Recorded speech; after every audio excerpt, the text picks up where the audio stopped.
நம்ம இந்த கிளாஸில் என்ன பார்க்க போகிறோம்னா கோஆர்டினேட்டரோட லைப்ரரிஸை பற்றி தான் பார்க்க போகிறோம். ஓகே, கோஆர்டினேட்டர் வந்து அப்ளிகேஷனில் ஸ்மாலாக இருக்கிறது கண்ட்ரோல் கோட் எழுதுனா ப்ராப்ளம் இல்லை. ஓகே, ஆனால் அப்ளிகேஷன் பெருசு ஆகும்போது ஒரு கோடை மல்டிபிள் கண்ட்ரோல்ஸை காப்பி பண்ண ஆரம்பிக்கும். ஃபார் எக்ஸாம்பிள், இமெயில் சென்ட் பண்ணும்போது, வாய்ஸ் நம்பர் ஜென்ரேட் பண்ணும்போது, ஜிஎஸ்டி கால்குலேட் பண்ணும்போது, தென் வந்து ஓடிபி ஜென்ரேட், பேமெண்ட் ப்ராசஸிங், இதுக்கு எல்லாமே இந்த லாஜிக்கு வந்து எல்லாமே ஒவ்வொரு கண்ட்ரோல்லையும் எழுதலாம். தென் வந்து கோட் டூப்ளிகேட் ஆகும், மெயின்டெனன்ஸ் கஷ்டமாக இருக்கும், தென் வந்து பக்ஸ் அதிகமாக வரும், வந்து ஃப்யூச்சர் சேஞ்ச் வந்து டிஃபிகல்ட்டாக இருக்கும்.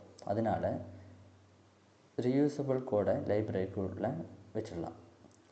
தென் வந்து வாட் இஸ் லைப்ரரினா ஒரு ரீயூசபிள் பிஹெச்பியோட கிளாஸ். ஆதென்டிகேஷனில்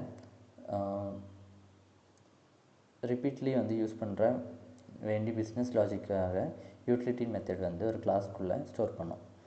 சிம்பிள் டெஃபினேஷனாக ஒன்ஸ் ரைட் பண்ணதும் எனிவேர் யூஸ் பண்ணுவாங்க. Example, instance of order controller generate invoice. Okay, payment control generate invoice, sales control generate invoice. இந்த மாதிரி சேம் கோடை மூணு இதில் பண்ணிக்கலாம். தென் வந்து பெட்டர் அப்ரோச் வந்து invoice library, order controller, then வந்து payment controller, sales control, one place multiple usage. Real life example வந்து இமேஜின் ஒரு காலேஜ் இருக்குது, எவரி கிளாஸ் ரூமுக்கும் கால்குலேட்டர் வேணும். அது வந்து ஒரு ஓகே. தென் வந்து ஒரு wrong approach, room 1 calculator purchase, room 2 calculator purchase, அதே மாதிரி ரூம் 4 வரைக்கும் இருக்குது. லாட் ஆஃப் டூப்ளிகேட்ஸ் வந்து ஆகுது. அப்போ instance 1 calculator room. Okay, every one use it. லைப்ரரியில் also same concept. Okay, one logic many users. ஓகேவா? Why use libraries? அது வந்து கோடு ரீயூசபிலிட்டி வந்து கம்மி பண்ணுறதுக்காக. Without library. Okay, controller GST calculation, controller B GST calculation, controller C GST calculation, or code repeat within library. GST library, controller A, controller B, controller C, single code, everyone where use. Okay, then when the clean controllers, suppose order controller without library, receive request, validate, GST invoice number, discount, then on the PDF, email, database, return. Okay, இதெல்லாம் control வந்து 600 lines of வந்து ஆகிடும், read பண்ணால் கஷ்டம். Okay, instant வந்து controller, GST library, invoice library, email library, then model control, just coordinate. Easy maintenance. Suppose government வந்து GST வந்து 12% இருக்குது, அது வந்து 20%க்கு பண்ணிடுச்சு. வித்தவுட் லைப்ரரியில் update controller 1, update controller 2, update controller 3, okay 5 வரைக்கும் பண்ணிக்கலாம். 1 கண்ட்ரோலர் மிஸ் பண்ணினா பக் வந்துடும். With library, GST library 18 to 20 வரைக்கும் ரன். தென் வந்து ஹோல் ப்ராஜெக்ட் வந்து அப்டேட் பண்ணும்போது ஓகே, தென் வந்து faster development. Already OTP library create பண்ணிட்டாங்கன்னா நெக்ஸ்ட் ப்ராஜெக்டில் copy library done. Again write பண்ணால் தேவையில்லை. ஈஸி டெஸ்டிங்கில் வந்து சப்போர்ட் ஜிஎஸ்டி லைப்ரரி, இன்புட் வந்து 1000, எக்ஸ்பெக்டட் வந்து 180.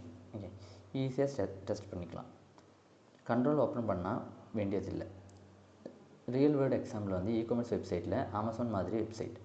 Okay, cart library, discount library, GST, invoice, payment, shipping எல்லாமே. அதோட ஒர்க் ஃப்ளோவும் சேம் தான். கஸ்டமரோட cart total, discount, GST, invoice, payment, email.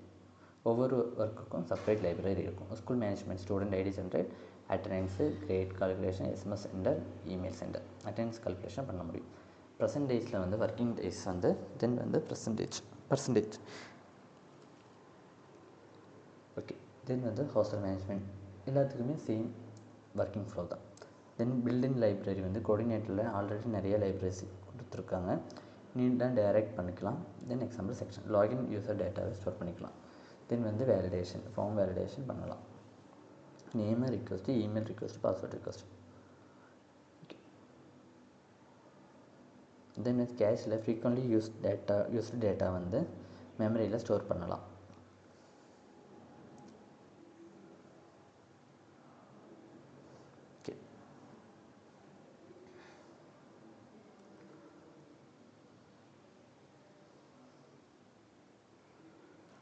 Okay, நீ சர்வீஸ்னு என்ன பார்க்கலாம். கோஆர்டினேட்டர் 3ல் லைப்ரரியோட ஆட்டோல்டு கான்செப்ட் தான் இருந்துச்சு.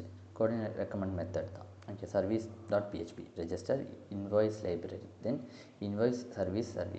அட்வான்டேஜ் வந்து shared instance, easy maintenance, then வந்து பெட்டர் டெஸ்ட் லைப்ரரி.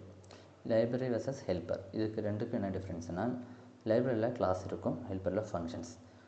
தென் வந்து ஒப்ஜெக்ட் க்ரியேட் பண்ணலாம், இதில் டைரெக்டாக கால் பண்ணலாம். ப்ராப்பர்ட்டிஸ் வந்து இருக்கும், இதில் ப்ராப்பர்ட்டிஸ் இல்லை. ஸ்டேட் மெயின்டைன் பண்ணலாம், இது வந்து ஸ்டேட்லெஸ் ஹெல்ப்பர் வந்து. தென் வந்து பிஸ்னஸ் லாஜிக், இது வந்து ஸ்மால் யூட்டிலிட்டி ஃபங்க்ஷன்ஸ்.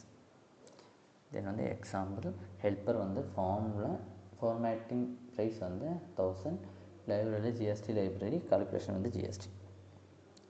தென் வந்து லைப்ரரி வெர்சஸ் மாடல், லைப்ரரியில் வந்து பிஸ்னஸ் ரூல்ஸ் இருக்கும், மாடலில் வந்து டேட்டாபேஸ் ஸ்க்ரெட் இருக்கும். தென் வந்து கால்குலேஷன்ஸ், இது இன்சர்ட், டெலிட், அப்டேட், சேல்.